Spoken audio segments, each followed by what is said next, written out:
प्रिय छात्रों, आज हम आपके लिए फिजिक्स में बहुल आवेशों के बीच बल अध्यारोपण का सिद्धांत पढ़ाएंगे, जो कि आपके पहले ही चैप्टर में है, विद्युत आवेश तथा विद्युत क्षेत्र में।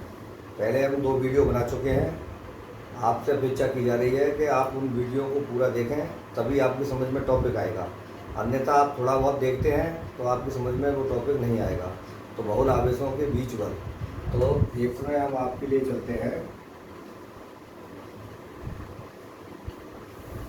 बहुल आवेशों के बीच बहुल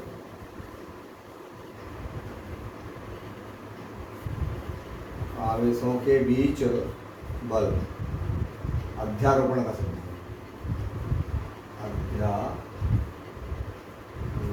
का सिद्धांत अर्थात इसका मतलब है forces between multiple charge, principle of superposition. तो आप पहले समझेंगे कि अध्यारोपण का सिद्धांत है क्या, यानी बहुल आवेशों के बीच बल क्या है।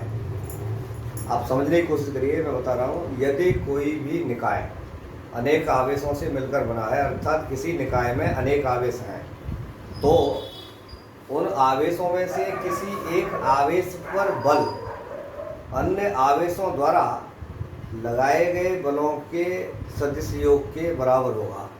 अर्थात उस आवेश पर जो बल लगाया जाएगा, जो उस निकाय में अनेक आवेश हैं उनके द्वारा एक एक करके लगाया जाएगा, जिसे हम अध्यारोपण का सिद्धांत कहेंगे। फिर क्या होगा कि जो बल उस आवेश पर अन्य आवेशों द्वारा लगाया गया है, अन्य आवेशों की उपस्थिति के कारण उस बल पर उनका कोई प्रभाव नहीं होगा, यानी वो बल उन आवेशों की उपस्थिति के कारण प्रभावित नहीं होगा। देखिए, मैं आपको फिगर देता हूँ, उसके बाद इसके लिए मैं आपके लिए समझाता हूँ। मान लिया जाए कोई निकाय n आवेशों से मिलकर बना है। यहाँ Q1 आवेश है, Q1 आवेश, Q2 आवेश, Q3 आवेश। इस Q1 आवेश पर Q2 आवेश के कारण बल F12, Q3 के कारण Q1 पर बल F13,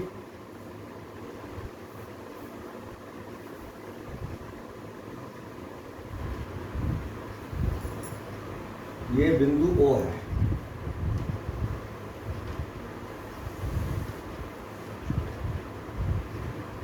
अभी मैंने आपको बताया था कि कोई आवेश अन्य आवेशों से मिलकर बना है। कई आवेशों से मिलकर बना। सपोज करें कोई निकाय में n आवेश हैं, Q1, Q2, Q3 ... n, Qn। तब Q1 पर Qn के कारण लगने वाला जो बल होगा वो F1n। समझ में आ रहा है आपके? F1n।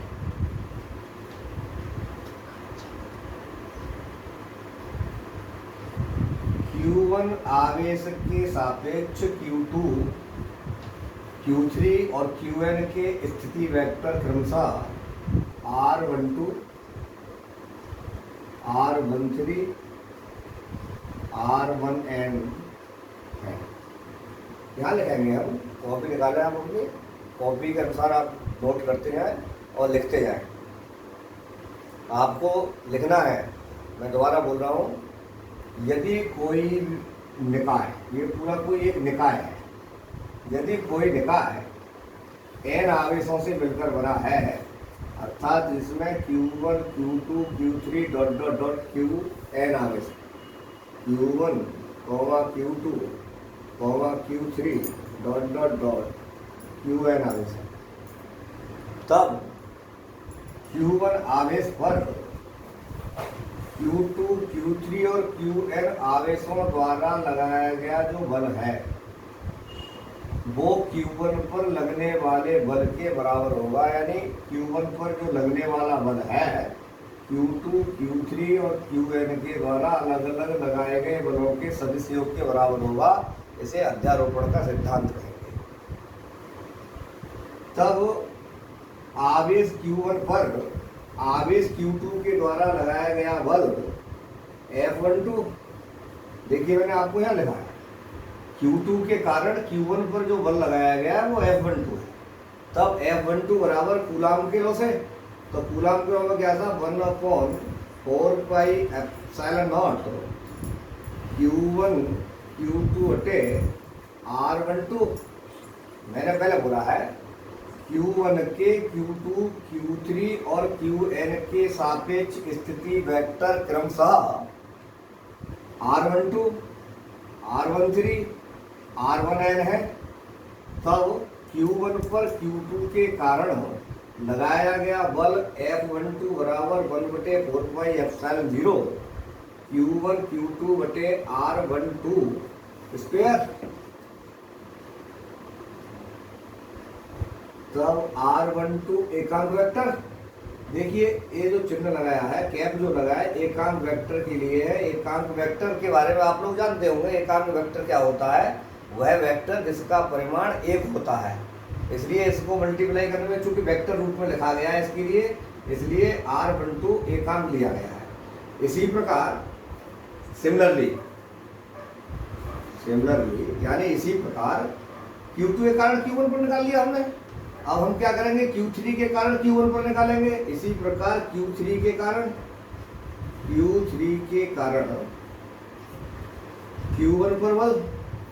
Q1 पर बल निकालें तो आ जाएगा F13 बराबर आ जाएगा बेटे 1/4 pi epsilon not Q1 Q3 बटे R13 स्क्वायर। R13 एकांक वेक्टर। बिल्कुल इसी प्रकार सिमिलरली Qn के कारण Q1 पर बल, तब निकालेंगे F1n बराबर 1/4 पाई एप्सिलॉन 0 Q1 Qn बटे R1n स्क्वायर। R1n एकांक वेक्टर। अभी मैंने आपको बताया था अध्यारोपण के सिद्धांत में क्या बताया था कि जब कोई निकाय अनेक आवेशों से मिलकर के बना हो तो उनमें से किसी एक आवेश, जरूरी नहीं है हम Q1 पर ही निकालें, हम इसको Q2 पर भी निकाल सकते हैं, Q3 पर भी निकाल सकते हैं, Qn पर भी निकाल सकते हैं। मैं आपके लिए समझाने Q1 पर Q2 Q3 Qn के कारण निकाला हूँ। तो मैंने आपके लिए बताया था कि अगर कोई निकाय अनेक आवेशों से मिलकर के बना है तो उनमें से किसी एक आवेश पर लगने वाला बल अन्य आवेशों द्वारा उस आवेश पर लगने वाले बलों के सदिश योग के बराबर होगा, वेक्टर योग के बराबर होगा। अर्थात इस पर जो बल लगाया जाएगा इन आवेशों द्वारा अलग अलग एक एक करके लगाया जाएगा, उनका जो सदिश योग होगा उसके बराबर होगा। इसे हम अध्यारोपण का सिद्धांत कहते हैं। नोट किया आपने? एक बात मैं आपके लिए बोलूंगा बेटे, उसको अंडरलाइन करना है। इसमें अभी मैं आपको बताता हूं, किसी एक आवेश पर लगाया गया बल, किसी एक आवेश पर लगाया गया बल अन्य आवेशों की उपस्थिति के कारण निर्भर नहीं होगा। यानी निर्भर का मतलब समझ रहे हैं आप लोग? यानी अन्य आवेशों की उपस्थिति के कारण प्रभावित नहीं होगा। किसी एक आवेश पर लगाया गया बल अन्य आवेशों की उपस्थिति के कारण प्रभावित नहीं होगा। अब हम अपना लिखेंगे कैसे? देखिए मैंने आपके लिए आर्टिकल लिखा है, अब फिर मैं दोबारा बोल रहा हूँ, आपको अपने कॉपी पे नोट करें। लिखने का तरीका मैं आपको समझा रहा हूँ। माना कोई निकाय n आवेशों से मिलकर बना है, या तो इस तरह लिखिएगा या फिर ऐसे लिखिए, माना किसी निकाय में n आवेश Q1 Q2 Q3 Qn है, जिनके Q1 के सापेक्ष स्थिति वेक्टर क्रमशः R12, R13 R1n है। देख लिया? तब फिर आगे लिखेंगे, तब आवेश Q2 के कारण, समझने की कोशिश करेंगे। आपको वीडियो पूरा देखना होगा, वीडियो पूरा देखेंगे तभी आपको अध्यारोपण का सिद्धांत समझ में आएगा। मैंने आपके लिए बताया भी, और इम्पोर्टेंट है, बोर्ड में आने वाला टॉपिक है, कंपटीशन में आने वाला टॉपिक है, इसलिए मैं आपको गौर देने की कोशिश करें। तब फिर हम इसके बाद में लिखेंगे, तब Q2 के कारण Q1 पर लगने वाला बल कूलाम्ब के लॉ के अनुसार, कूलाम्ब के नियम के अनुसार F12, देखिए वेक्टर लगाया है, F12 बराबर 1/4 पाई एप्सिलॉन 0 Q1 Q2 बटे R12 स्क्वायर, R12 एकांक वेक्टर, एकांक सदिश। सिमिलरली यानी इसी प्रकार Q2 के कारण निकाल लिया, फिर Q3 के कारण निकाला, तो F13, देखिए Q2 के कारण Q1 पर जो बल लगा था यहाँ लगा F12, Q3 के कारण जो बल लगा था ये लगा था F13, Qn यहाँ पर है, Qn के कारण जो फोर्स लगा है यानी बल लगाया F1n है। तब F13 बराबर 1/4 पाई एप्सिलॉन Q1 Q3, चूंकि आवेश हमने Q1 और Q3 है, R13 चूंकि इनके बीच की जो दूरी है R13 का स्क्वायर, R13 एकांक वेक्टर। सिमिलरली डॉट डॉट में किया है, चूंकि हमने ये आवेश डॉट डॉट में लिए, जरूरी नहीं है कि 3 ही आवेश हों, अभी इसमें n आवेश कहीं भी लगाए जा सकते हैं। तब इसी प्रकार से Qn के कारण Q1 पर लगने वाला बल F1n बराबर 1/4 पाई एप्सिलॉन Q1 Qn बटे R1n स्क्वायर R1। अभी मैंने यहाँ पर एक बात बताई थी कि अध्यारोपण के सिद्धांत में क्या था कि इन सभी आवेशों के कारण जितने भी आवेश हैं, इस अकेले आवेश पर जो इनके अलग अलग इनके द्वारा जो बल लगे हैं उनके सदिश योग के बराबर होगा। तब Q1 पर लगने वाला परिणामी बल यानी F1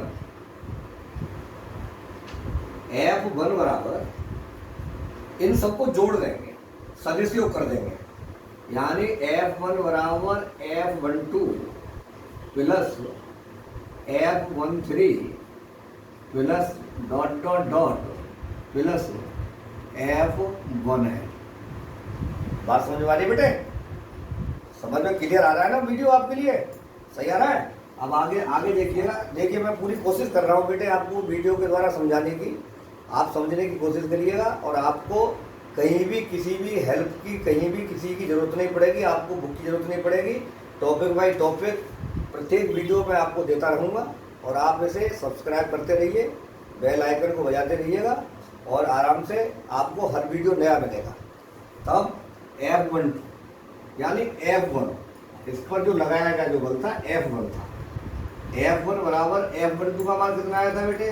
1/4 pi epsilon not Q1 Q2 बटे R12 स्क्वायर, R12 एकांक सदिश plus 1/4 pi epsilon not Q1 Q3 बटे R13 स्क्वायर, R13 एकांक सदिश dot dot dot plus 1/4 pi epsilon not Q1 Qn बटे R1n स्क्वायर, R1n एकांक सदिश। क्या तो बात समझ में आएगी? क्या करेंगे, इसमें से 1/4 पाई एप्सिलॉन नॉट कॉमन हो जाएगा, इसको कॉमन ले लेते हैं, तो अब आ जाएगा ये 1/4 पाई एप्सिलॉन नॉट, कॉमन लेंगे तो आपका बचेगा बेटे Q1 Q2 बटे R12 स्क्वायर, R12 एकांक सदिश प्लस 1 Q1 Q3 बटे R13 स्क्वायर, R13 एकांक सदिश plus dot dot dot plus Q1 Qn बटे R1n स्क्वायर, R1n। ये जो आया आपका F1 यानी Q1 पर लगने वाला बल। इसी प्रकार Q2 पर लगने वाला बल निकाला जा सकता है। जब Q2 पर बल निकालेंगे तो यहाँ हो जाएगा F2 निकालेंगे तो F2 पर जो बल लगेगा वो Q1 के कारण लगेगा। तो इसे क्या लिखेंगे, यहाँ पर जो मैंने ये यहाँ चेंज करना है, यहाँ पर क्या करेंगे, Q2 पर लगने वाला बल F21 F12 लिखा था Q2 के कारण, F21 1/4πε0 Q2 Q1 यानी Q1 Q2 बटे 1 R1N2 स्क्वायर। इसी प्रकार से करते चले जाएंगे, उसका रिजल्ट आ जाएगा। तो देखिए अध्यारोपण का सिद्धांत यानी बहुल आवेशों के बीच बल, यहाँ समझ में आ जाना चाहिए आपको। फिगर है इसके अनुसार, अगर कोई भी समझ में नहीं आए तो कमेंट में आप मुझसे पूछ सकते हैं। आप आराम से कमेंट करिएगा, मैं आपके लिए जवाब दूंगा, आपकी हर समस्या का समाधान करने की कोशिश करूंगा। और बेटे मेरे चैनल को सब्सक्राइब जरूर करें, जिससे कि आपको नई वीडियो मिलती रहे। और वीडियो को अंत तक जरूर देखें। जब तक आप वीडियो को अंत तक नहीं देखेंगे तब तक आपकी समझ में फिजिक्स नहीं आएगा। फिजिक्स को समझना बहुत मुश्किल है, इसलिए मैं आपको धीमे धीमे बिल्कुल पॉइंट टू पॉइंट बता रहा हूँ। कुछ नहीं करना है, आपको पहले फिगर को समझना है। जब आपकी समझ में फिगर आ जाएगा तो थ्योरी ऑटोमेटिकली आपकी समझ में आ जाएगी। समझ में आ रहा है बेटे? अब इसके बाद हम आगे चलते हैं, विद्युत बल और गुरुत्वाकर्षण बल की तुलना। विद्युत बल और गुरुत्वाकर्षण के बीच की तुलना। देखिए बेटे, आप इसको अपने वीडियो में फिगर बनाएं, क्रम से लिखते जाएं। जो मैंने थ्योरी बोली है, थ्योरी को मैं इस पर लिख नहीं पा रहा हूँ, लिखूंगा नहीं। और इसमें थोड़ा इंग्लिश के भी वर्डों का प्रयोग करते रहें, क्योंकि आपको आगे जा करके इंग्लिश के वर्डों की जरूरत पड़ेगी। तो मैंने आपको बताया था बहुल आवेशों के बीच बल, इसका इंग्लिश में लिखेंगे फोर्सेस बिटवीन मल्टीपल चार्ज। अध्यारोपण का सिद्धांत, प्रिंसिपल ऑफ सुपरपोजिशन, ये लिख लेंगे। तो यहाँ से लिख लेंगे, फिर मैं रिपीट कर रहा हूँ आपके लिए, इसकी थ्योरी लिखने के लिए फिर रिपीट कर रहा हूँ। पहले फिगर को समझिएगा। अगर आपकी समझ में फिगर आ गया तो निश्चित है आप इसकी थ्योरी लिख लेंगे। क्योंकि फिजिक्स में किसी आर्टिकल को करने के लिए मेरे बेटो, बोर्ड में जब नंबर लाना है तो आपके लिए करने के लिए थ्योरी लिखना बहुत जरूरी है। अगर आपने ऐसे करके अगर बोर्ड में लिखा, नंबर तो आपको मिलेगा लेकिन पूरा नहीं मिलेगा, क्योंकि आपने इसके बारे में इसका सिद्धांत नहीं लिखा है, थ्योरी नहीं लिखी है। यहाँ एक शब्द आया है अध्यारोपण का सिद्धांत, समझने की कोशिश करिए। अध्यारोपण का सिद्धांत यानी बहुल आवेशों के बीच। बहुल से मतलब है बहुत से आवेश, किसी निकाय पर बहुत से आवेश एक साथ लगे हों, यानी कोई भी निकाय अनेक आवेशों से मिलकर के बना हो। मैं फिर दोबारा रिपीट कर रहा हूँ एक साधारण भाषा में, मैं साधारण भाषा में आपकी भाषा में समझाने के लिए फिर दोबारा रिपीट कर रहा हूँ उस बात के लिए। यदि कोई निकाय n आवेशों से मिलकर बना है, देखिए यहाँ पे डॉट डॉट डॉट दिया, ये भी डॉट डॉट में लिया है, तो इसका मतलब क्या है कि जरूरी नहीं है कि 1 2 3 ही आवेश है। डॉट डॉट का मतलब है कितने भी आवेश हो सकते हैं। फिर मैं रिपीट कर रहा हूँ, मान लिया जाए कि कोई निकाय n आवेशों से मिलकर बना है, जिसमें Q1 Q2 Q3 dot dot dot Qn आवेश है। तो उन आवेशों में से किसी एक आवेश पर लगने वाला जो बल है वो अन्य आवेशों द्वारा इस आवेश पर लगाए गए बलों के सदिश योग के बराबर होगा। इसे अध्यारोपण का सिद्धांत कहते हैं। अब हम आप चलते हैं, हाँ बेटे, अभी हमने आपको बताया बहुल आवेशों के बीच बल। अब आगे बात चलेगी विद्युत बल की गुरुत्वाकर्षण बल से तुलना, यानी कंपैरिजन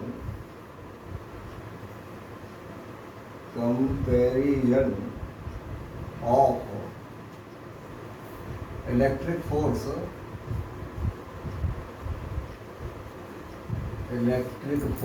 टू ग्रेविटेशनल फोर्स। ये देखिए, आपको थोड़ा बहुत इंग्लिश के वर्ड पढ़ने पड़ेंगे, मैं इसलिए लिख रहा हूँ।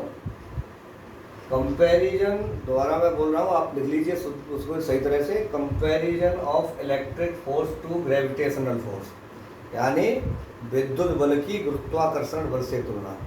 यानी हम दो वस्तुओं के बीच कार्य करने वाले विद्युत बल की और वस्तुओं के बीच कार्य करने वाले गुरुत्वाकर्षण बल से तुलना करेंगे, जबकि ये दोनों जो नियम हैं एक ही सिद्धांत पर आधारित हैं, फिर भी इनमें कुछ अंतर है।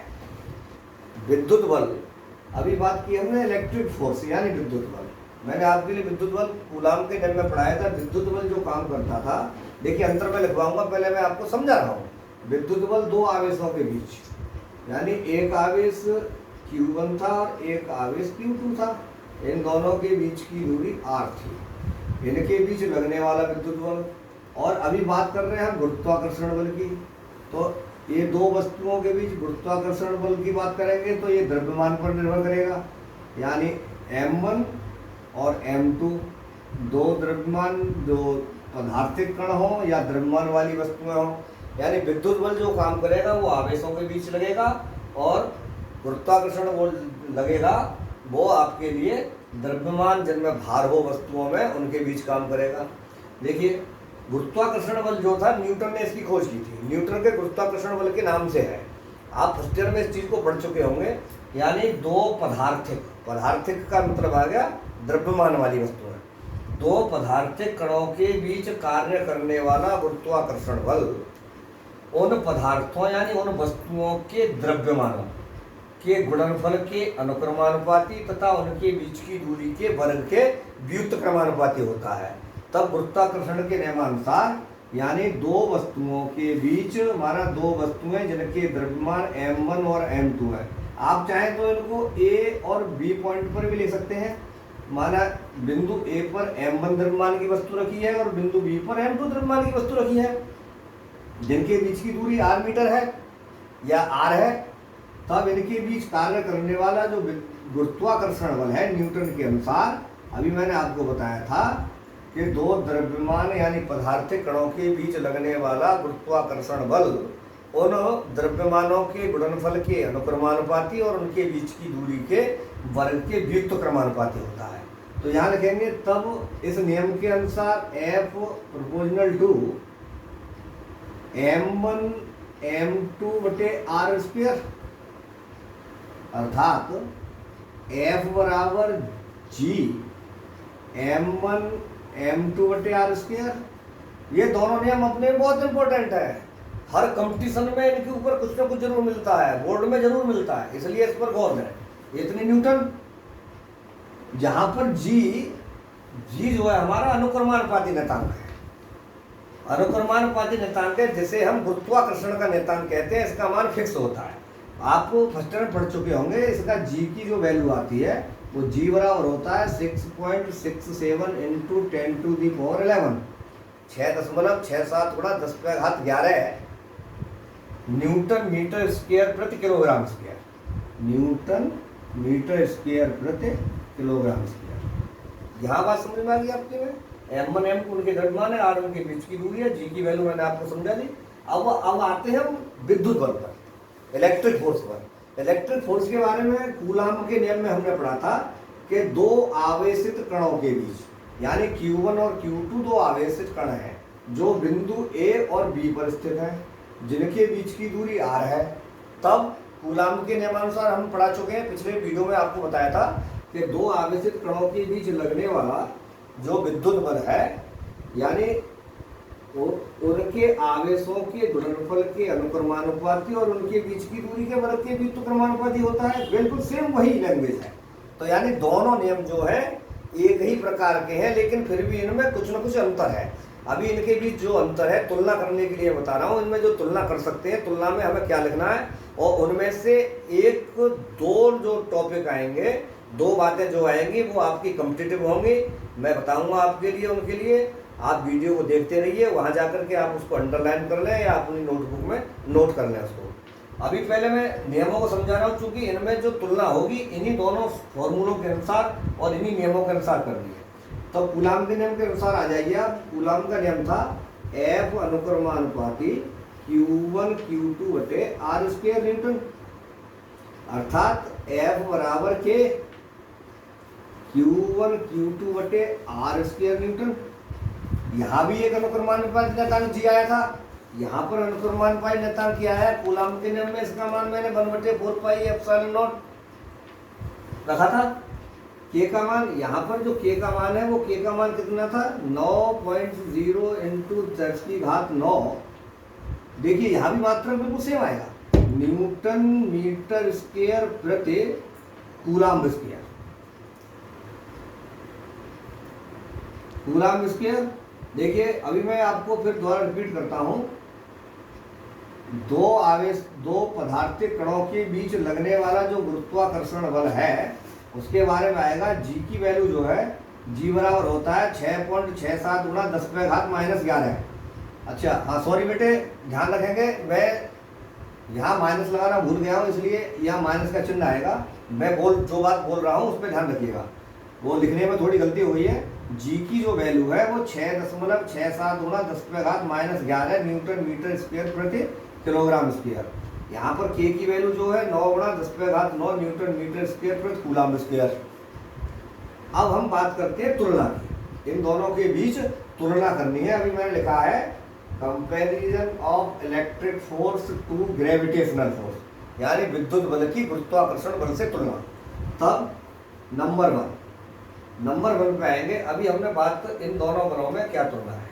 अभी यहाँ मैंने सबसे पहले आपके लिए गुरुत्वाकर्षण बल पढ़ाया था और यहाँ विद्युत बल पढ़ाया है। तो नंबर 1 पर मैं विद्युत बल की तुलना कर रहा हूँ गुरुत्वाकर्षण बल से। तो पहले इसके बारे में लिखूंगा। तो नंबर 1 पे आप नोट करते जाए, विद्युत बल, हमारा जो विद्युत बल है, इलेक्ट्रिक फोर्स है, ये विद्युत बल आकर्षण का भी हो सकता है और प्रतिकर्षण का भी हो सकता है। लेकिन जबकि ये जो गुरुत्वाकर्षण बल है, गुरुत्वाकर्षण बल केवल आकर्षण का बल होगा, प्रतिकर्षण का बल नहीं होगा। दूसरी बात, पहली बात समझ में आ गई आपकी? पहली बात में मैंने बताया विद्युत बल क्या होगा, आकर्षण का भी हो सकता है, प्रतिकर्षण का भी बल हो सकता है। यानी इनके बीच कार्य करने वाला जो बल है, दो आवेशों के बीच कार्य करने वाला जो बल है वो आकर्षण का भी हो सकता है और प्रतिकर्षण का भी हो सकता है। लेकिन दो पदार्थिक कणों के बीच जो कार्य करने वाला बल है वो केवल क्या होगा, आकर्षण का होगा, प्रतिकर्षण का नहीं होगा। दूसरी बात, इसी में आ जाइए, विद्युत बल इन दोनों आवेशों के बीच के माध्यम पर निर्भर करता है। अंडरलाइन करेंगे इस बात के लिए, कंपटीशन में कई बार एक क्वेश्चन पूछ लिया जाता है कि दो आवेशों के बीच लगने वाला बल और दो द्रव्यमानों के बीच लगने वाले गुरुत्वाकर्षण बल से में किस बात पर निर्भर करता है। तो यहाँ आप ध्यान रखेंगे, यानी आवेशों के बीच लगने वाला जो विद्युत बल है इन आवेशों के बीच के माध्यम पर निर्भर करता है, जबकि गुरुत्वाकर्षण का बल द्रव्यमानों के बीच के माध्यम पर निर्भर नहीं करता। पहली बात। दूसरी बात नोट करेंगे आप, दूसरी बात में नोट करेंगे, ये जो विद्युत बल है, इलेक्ट्रिक फोर्स, विद्युत बल इस गुरुत्वाकर्षण बल से, देखिए मैं यहाँ लिखे देता हूँ मैं, विद्युत बल, बहुत से बच्चे नहीं समझ पा रहे होंगे कि विद्युत बल कौन सा है और गुरुत्वाकर्षण बल कौन सा है। तो ये विद्युत बल के लिए है और ये गुरुत्वाकर्षण बल के लिए है। गुरुत्वाकर्षण बल, तो पहली बात आपकी समझ में आ गई होगी। अब दूसरी बात पे आते हैं, ये जो विद्युत बल है इस गुरुत्वाकर्षण बल से अधिक प्रबल होता है, बहुत अधिक प्रबल होता है। समझ में आ रही है? तीसरी बात पे आ जाइए, यानी मैं यही एक उदाहरण देता हूँ प्रबलता के बारे में। प्रबल क्या होता है, दो प्रोटॉनों के बीच, देखिए यही इसी के अनुसार निकालेंगे हम। दो, एक बार सूत्र को लगाएंगे, एक और से लगाएंगे, फिर इसको आप चाहें तो इसको Fe लिख सकते हैं, आप इंडिकेट कर लें इलेक्ट्रिक फोर्स Fe, और इसको Fg लिख सकते हैं ग्रेविटेशनल फोर्स। इस तरह से ऐसे ही कर सकते हैं। तो जब आप इसकी तुलना करेंगे, तो आप इसको Fg बट्टे Fe निकाल सकते हैं या Fe बट्टे Fg निकाल सकते हैं, दोनों के अनुसार। तो दो प्रोटॉनों के बीच कार्य करने वाला जो विद्युत बल है, ये वाला, इस गुरुत्वाकर्षण बल से 10⁻36 गुना बड़ा होता है, इतने गुना बड़ा होता है। कॉम्पिटिटिव क्वेश्चन है, पूछ लिया जाता है। दो प्रोटॉनों के बीच लगने वाला विद्युत बल दो प्रोटॉनों के बीच लगने वाले गुरुत्वाकर्षण बल से 10⁻36 गुना बड़ा होता है, जबकि दो इलेक्ट्रॉनों के बीच, ये प्रोटॉनों के बीच है, प्रोटॉनों के बीच, समझाने की बात कर रहा हूँ। प्रोटॉनों के बीच कार्य करने वाला जो विद्युत बल है वो इससे 10⁻36 गुना बड़ा होता है। अर्थात इसका मतलब ये होगा Fe बराबर हो जाएगा 10⁻36 Fg, यानी इतने गुना, इससे इतने गुना बड़ा है। इसी प्रकार प्रोटोनों के बीच, इसी प्रकार इलेक्ट्रॉनों के बीच, इलेक्ट्रॉनों के बीच लगने वाला बल, दो इलेक्ट्रॉनों के बीच लगने वाला विद्युत बल और भी ज्यादा प्रबल होता है। अर्थात दो प्रोटोनों के, दो इलेक्ट्रॉनों के बीच लगने वाला जो बल है वो विद्युत बल गुरुत्वाकर्षण बल से 10⁻43 गुना बड़ा होता है। यानी इसको लिख लेंगे हम एफ ई बराबर 10⁻43 एफ जी। यहाँ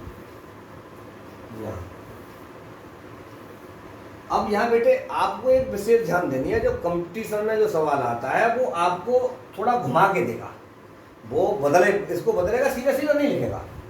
तो इसको आप दोनों, वो आपको अभी मैंने आपको बताया है कि विद्युत बल गुरुत्वाकर्षण बल से बहुत अधिक प्रबल होता है। तीनों बात मैंने आपके लिए बताई। अब वो जो क्वेश्चन देगा वो आपसे ये बात कहेगा, या तो प्रोटॉन में पूछेगा या इलेक्ट्रॉन में पूछेगा। अगर आपको रटने की ज़रूरत नहीं है, मैंने आपके लिए दोनों फॉर्मूले दिए हैं, पहले आप इस फॉर्मूले को देखिए, इस फॉर्मूले को देखिएगा, दोनों फॉर्मूले के अनुसार आप अपना इसको सॉल्व कर लीजिए। जी का मान भी लिख दिया है मैंने, के का मान भी लिख दिया है। अगर दो प्रोटॉनों के बीच पूछता है तो Q1 और Q2 यानी दोनों प्रोटॉन हैं, इसलिए दोनों पे आवेश समान होगा, तो इसको Q² इसको लिख सकते हैं। तो प्रोटॉन पर आवेश बेटे कितना होता है, आपको सबको जानकारी होगी। प्रोटॉन पर आवेश 1.6 × 10⁻⁻19 पॉजिटिव। इलेक्ट्रॉन पर आवेश, इलेक्ट्रॉन में पूछा था, इलेक्ट्रॉन पर आवेश भी उतना होता है लेकिन ऋण आवेश होता है। तो यहाँ हो जाएगा, दोनों का ये आवेश लग गया। अब यहाँ आते हैं, प्रोटॉनों का द्रव्यमान हमें पता होना चाहिए, इलेक्ट्रॉनों का द्रव्यमान पता होना चाहिए। अब हम इलेक्ट्रॉन पर निकालते हैं। इलेक्ट्रॉन पर निकालें तो इलेक्ट्रॉन का द्रव्यमान निश्चित है 9.1 × 10⁻31 किलोग्राम, ठीक। और प्रोटॉनों का द्रव्यमान, प्रोटॉनों का द्रव्यमान कितना होता है, प्रोटॉनों का द्रव्यमान कितना होता है आपको पता है, 1.67 × 10⁻27 किलोग्राम। ध्यान रखना है आपको, 1.67। यानी प्रोटॉनों का द्रव्यमान, देखिए यहाँ लिख रहा हूँ मैं, प्रोटॉनों के लिए Q1 बराबर Q2 बराबर 1.6 × 10⁻⁻19 कूलम, और M1 बराबर M2 बराबर 1.67 × 10⁻⁻27 किलोग्राम। इसी प्रकार इलेक्ट्रॉन के लिए ले लीजिए आप। बहुत से बच्चों को नहीं जानकारी है, अपनी कॉपी में बेटे, अपनी नोटबुक में नोट कर लीजिए। इलेक्ट्रॉनों के लिए Q1 बराबर Q2 बराबर 1.6 × 10⁻⁻19 कूलम, और M1 बराबर M2 बराबर 9.1 × 10⁻⁻31 किलोग्राम। आप इसको 9.0 भी कर लेंगे तब भी उतना आएगा। फिर क्या करेंगे, जब हम इनकी तुलना करेंगे तो इनको करेंगे, जब तुलना करेंगे तो R दोनों की दूरी बराबर है, कैंसिल हो जाएगा। जब इसको गुणा भाग करके जब हल करेंगे तो ये आ जाएगा FE बराबर 10⁻36 FG और FE बराबर 10⁻43 FE। यानी ये प्रोटॉनों के बीच है, ये इलेक्ट्रॉनों के बीच है। समझाने की कोशिश की जा रही है आप इस तरह से अलग अलग लिख रहे हैं, आपके माइंड में रहेगा, आप तुरंत कंपटीशन में सवाल आएगा, आप समझ लीजिए। मैं अभी आपको बोल रहा था कि कंपटीशन में जो सवाल आएगा, बोर्ड में भी आएगा तो थोड़ा घुमाएगा। वो इस तरह से कहेगा कि दो प्रोटॉनों के बीच लगने वाला गुरुत्वाकर्षण बल, समझने की कोशिश करना, दो प्रोटॉनों के बीच लगने वाला गुरुत्वाकर्षण बल दो प्रोटॉनों के बीच लगने वाले विद्युत बल से कितना गुना बड़ा होता है। तो उसने हमसे गुरुत्वाकर्षण बल पूछा है, तो घात चेंज हो जाएगी। यानी यहाँ पॉजिटिव जो आया तब उसने पूछा है हमसे Fg बराबर 10⁻⁻36 FE। बात समझ में आ रही है ये बात। ऐसे ही यहाँ भी घुमाएगा कि दो इलेक्ट्रॉनों के बीच लगने वाला गुरुत्वाकर्षण बल दो इलेक्ट्रॉनों के बीच लगने वाले विद्युत बल से कितना गुना भारी होता है। तब लिख देंगे हम Fg बराबर 10⁻⁻43 FE। दोनों बात ये मैंने आपके लिए विद्युत बल और गुरुत्वाकर्षण बल में तुलना बता दी। बस यहीं पर हम अपना वीडियो समाप्त करते हैं। अगला टॉपिक अगले वीडियो में देंगे। आगे का जो टॉपिक होगा आपको अभी मैं बता दे रहा हूँ। आगे का जो टॉपिक होगा इलेक्ट्रिक फील्ड यानी विद्युत क्षेत्र और विद्युत क्षेत्र रेखाएं, विद्युत क्षेत्र रेखाओं के गुण, बहुत इंपॉर्टेंट टॉपिक है, उसके बारे में बताएंगे। बेटे पूरी वीडियो को देखना है। Thank you.